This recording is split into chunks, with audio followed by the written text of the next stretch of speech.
Gotta be comfortable, bro. All right, guys, take it away.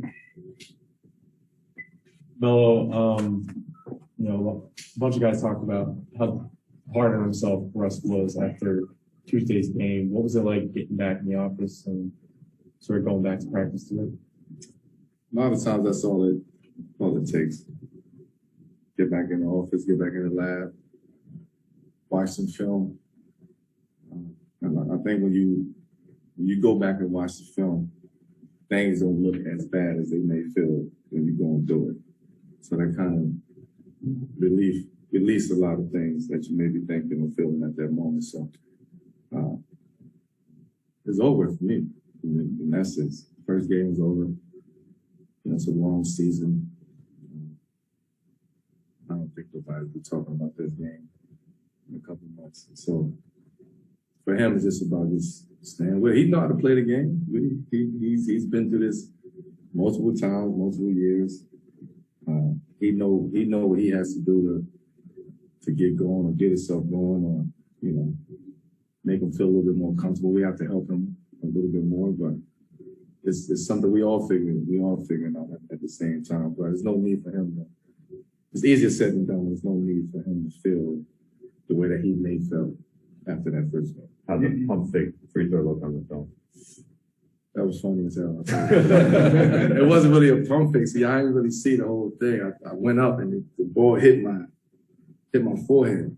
So if I'd have continued, it would have been an air ball. So I was like, I'm not taking the air ball. So I'm just take the violation. I'd rather take the violation than the air ball. So it's the little things that people don't see within the game. And that was one of them. A better moment that I think all of us saw was you being announced by Lawrence Panther coming in as a Laker for the first time in a regular season game, and the crowd really seemed to respond to it.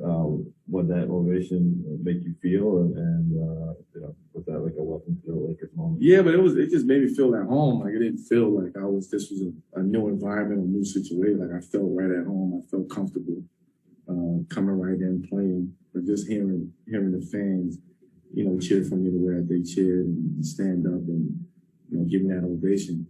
And that always make you feel good and make you feel comfortable, make you feel confident. Especially coming from Lakers fans, because I've battled with the Lakers for so many times, so many years. So for them to be cheering for me and you know, wearing a Lakers uniform, it's a different feeling, I would say that. Technically speaking, the ball not hitting the rim that time. Huh? Technically, that was not an air ball per se, but the ball. Yeah, it looks better. It looks better than an air ball. So I'll take it. I'll take that. You're as uniquely qualified, maybe as anybody in this league, to know what it's like to go in from a Russ-sized role in an offense that he had in Washington, being around other super capable players. Mm-hmm. How fine of a line is it between wanting to fit in versus like being yourself?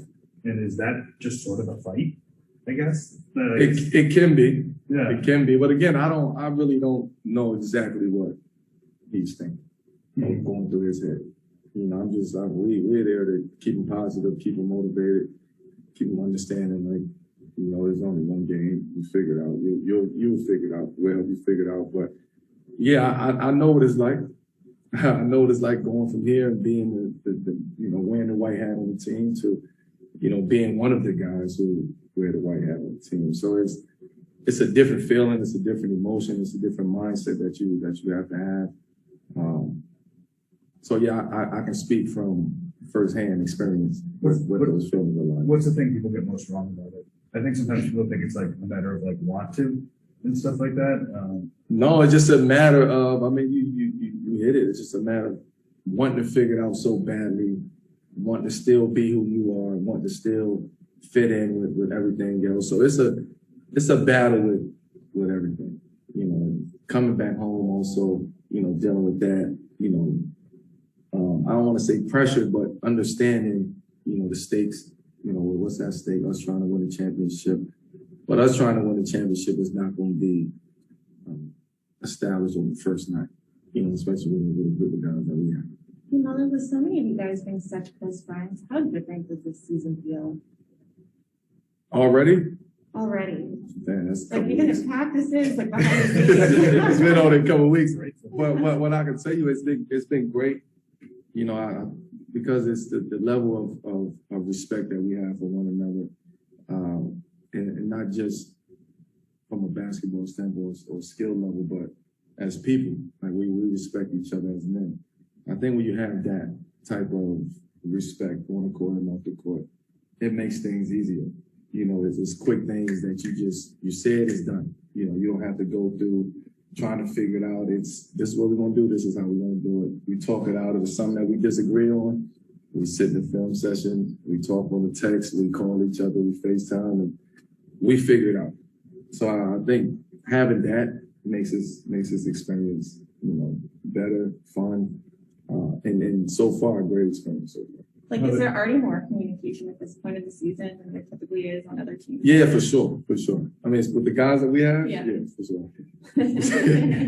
For sure. It's never a quiet moment around here. If you maintain this role, what would it mean to be considered sixth man of the year?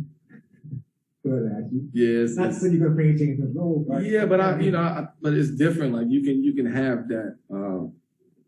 I think having that mentality, you know, kind of force you or pushes you to play at a high level every night, right? And not look in front of you or beside you and say, "Yeah, I got so and so, I got this, I got that, I got that." Understanding what I have to do in those roles in order to help this team. So in my mind, it's not about winning the sixth man of the year award. It's about being the best sixth man for our team, if that's the case. And knowing that, I have something to look forward to night in and night out. Knowing that I got to come in fully prepared and ready to go. All right, we'll do one more on Zoom with Alan Seawood, please. Hey, Carmelo, you mentioned, obviously one game is not going to dictate anything. Just I want to, from what you've seen so far, going through the training camp and that game, just your thoughts on what's that progression like 30 days from now, 60 days from now? Just, I'm curious to see what you think this team will be as you get a month into the season, 2 months. Can you kind of play that out a little bit? No, because I can't see it. It ain't here. So it's hard to say where we would be at in 1 month from now. I don't even know where we will be at tomorrow or Sunday. So it's honestly, it's very hard to say where we would be at in a month. I have an idea where we should be at. You know, we definitely should be better than we are today in 30 days.